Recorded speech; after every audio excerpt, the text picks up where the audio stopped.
Salut les gars, j'espère que vous allez bien. Pour ceux qui me découvrent, moi c'est Pépito, très content de vous retrouver pour cette nouvelle vidéo. Alors ce soir, le Real s'impose 3-0 face à Braga et faut dire que dès le début du match, le match aurait pu basculer dans le mauvais sens pour le Real et grâce heureusement à des titulaires inhabituels, le Real a pu entrer dans son match, même sauver le début de son match. Sans plus tarder, on en parle.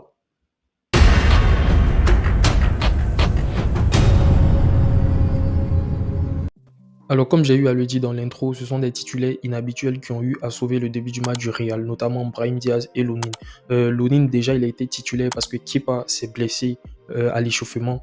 Franchement, niveau blessure du côté du Real, ça commence à faire beaucoup. Courtois qui est blessé, qui risque de venir pratiquement vers la fin de saison. Kepa qui se blesse. On va voir combien de temps il sera indisponible. Mais sur ce match-là, Lunin a été titularisé et franchement, il a sauvé le début du match du Real. Et il faut dire que Vasquez aussi, il fait un mauvais début de match parce qu'il est fautif sur le penalty. Vasquez, je peux pas trop lui en vouloir parce que c'est pas son poste, il est pas défenseur. Et je pense qu'aussi, si jamais le Real se trouvait, en tout cas face à un adversaire hyper dominant, Vasquez, il allait vraiment finir le match avec un carton rouge. Et même, il aurait pu prendre un deuxième carton parce qu'il a été fautif encore sur une deuxième faute dans la surface de réparation. L'arbitre n'a pas sifflé le penalty, mais sur cette deuxième action-là, ça peut se siffler aussi. Mais franchement, Vasquez, il n'a pas vraiment fait un début de match. Heureusement que Lunin sort la parade sur le penalty. Et là, ça commence à jouer dans la tête des joueurs de Braga. Le Real maintenant qui se remet dans son match et qui d'autre que Brahim Diaz. Brahim Diaz qui a été titularisé ce match-là. J'attendais beaucoup de voir ce qu'il allait produire dans un match dans lequel Bellingham est remplaçant. Brahim Diaz a été titularisé à sa place. Bellingham, il est touché à l'épaule, je crois. J'espère que c'est pas trop grave, mais je pense qu'il aurait pu jouer ce match. Mais heureusement, il a pu se reposer. Brahim Diaz qui a joué, qui a sorti un très très bon match, franchement. Mais lui, je pense que c'est mieux de l'avoir pour la rotation. Surtout quand je sais qu'il se dispute le poste avec Bellingham. Franchement, s'il y a un choix à faire entre Brahim Diaz et Bellingham, je pense que le choix, il est très vite fait. Mais heureusement qu'il marque le but. Lunin qui sort une parade sur le penalty et le début du match aurait vraiment pu être un très mauvais début parce que Vasquez, imaginez, le Real même aurait pu se retrouver mené 2-0. Vasquez aurait pu prendre un carton rouge. Imaginez, on se retrouve à 2-0 avec un joueur en moins. Franchement, avec un Lunin qui est dans les buts, ça aurait vraiment tourné à un scénario pas possible. Mais heureusement, le Real a pu, voilà, déjà Lunin a pu sortir la parade, le Real s'est remis dans son match. Brahimi, comme j'ai eu à le dire, qui a sorti un très bon match. Et aussi, je trouve qu'en première mi-temps, il y avait une faute sur Rodrigo qui aurait pu donner penalty, qui n'a pas été sifflé. Bon, je ne vais pas me plaindre parce que quand on voit le score final, c'est 3-0, le Real s'impose et voilà quoi. Mais franchement, très très gros match aussi de Camavinga à la récupération. Il était partout. Franchement, Camavinga, il a sorti un très très gros match à la récupération, dans la projection. Moi, je suis un peu mitigé parce que Camavinga et Tchouaméni, je ne sais pas qui vraiment peut postuler, en tout cas pour une place de titulaire devant la défense. Camavinga, il est là, il est bon, il est même très bon. Tchouaméni, il est bon. Tchouaméni, je le trouve pas hyper bon, mais il est rassurant. Je pense qu'aussi, il lui faut un temps d'adaptation.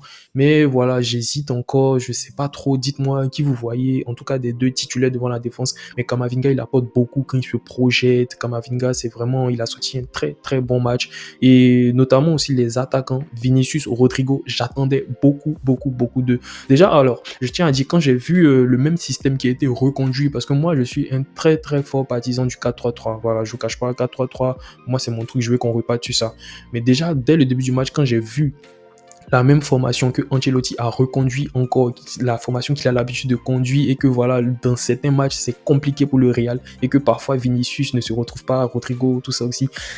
J'étais pas très content et surtout que dès les premières minutes, en tout cas jusqu'à la 15e, c'était Braga qui dominait. Franchement, Braga, c'est une équipe qui, on va dire, c'est quand même joué, c'est quand même bien fait circuler le ballon. Je pense que s'ils avaient marqué ce premier but là, ça allait être un match vraiment compliqué pour le Real, mais heureusement. Mais voilà, j'attendais beaucoup de Rodrigo et de Vinicius. Vinicius qui a sorti un bon match, c'est vrai que sur certaines actions, voilà, il perd le ballon, mais tu peux pas lui en vouloir parce que Vinicius, quand ça passe derrière, ça fait très mal. Et Vinicius, en général, c'est des prises à deux. Voilà. Donc, je peux pas lui en vouloir. Rodrigo, qui faisait un mauvais début de saison, a sorti un très bon match. Il a sorti un bon match. Il a même été buteur sur le deuxième but du Real. Voilà, c'est ça, si je ne me trompe pas.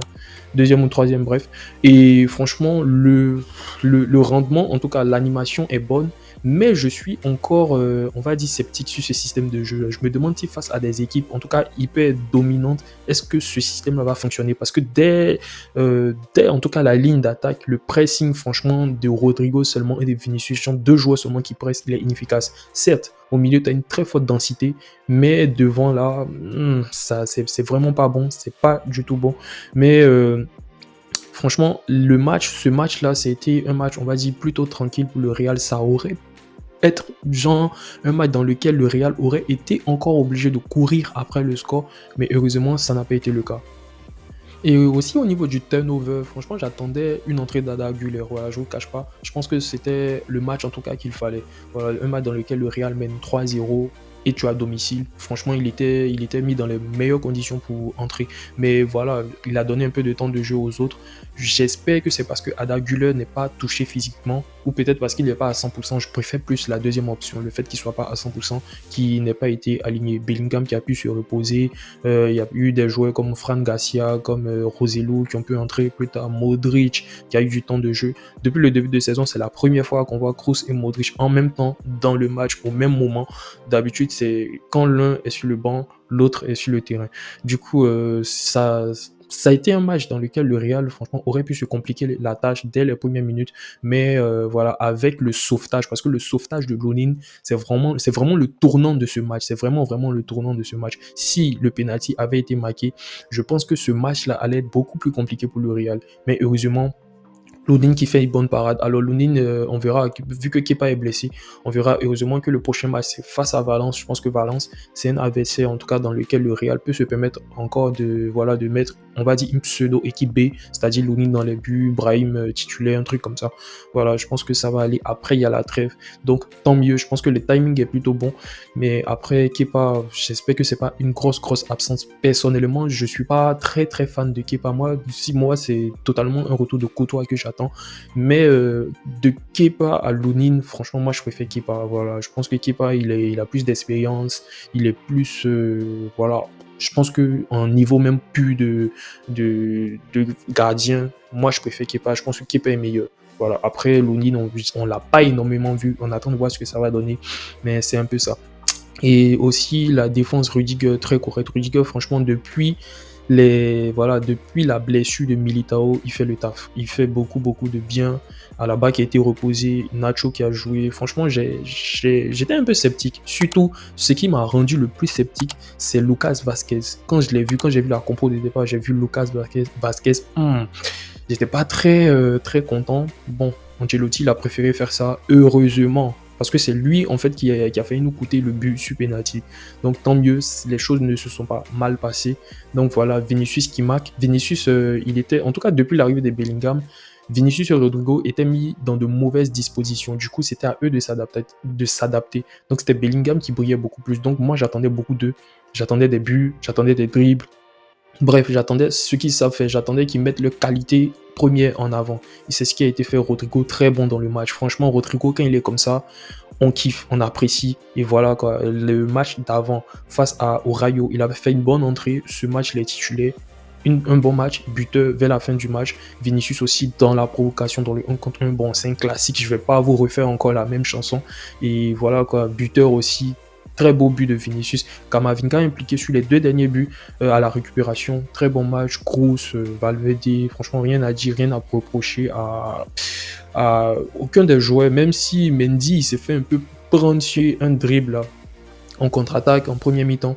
Mais voilà, rien à reprocher. J'attends maintenant de voir ce que les matchs d'après vont donner.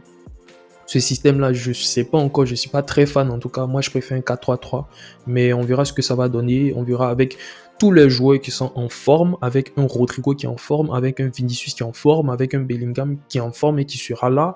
On va voir, on va voir, on va voir. Est-ce que ça sera Camavinga qui sera, en tout cas, qui va s'imposer comme titulaire devant la défense ou Tchouaméni? Je sais pas. Franchement, je sais pas des deux qui je préfère, je sais pas. Mais je pense qu'au moins le Real a de la matière et tant mieux quoi. Maintenant, je pense que le poste de latéral droit, il faut trouver une vraie doublure à Cavaral.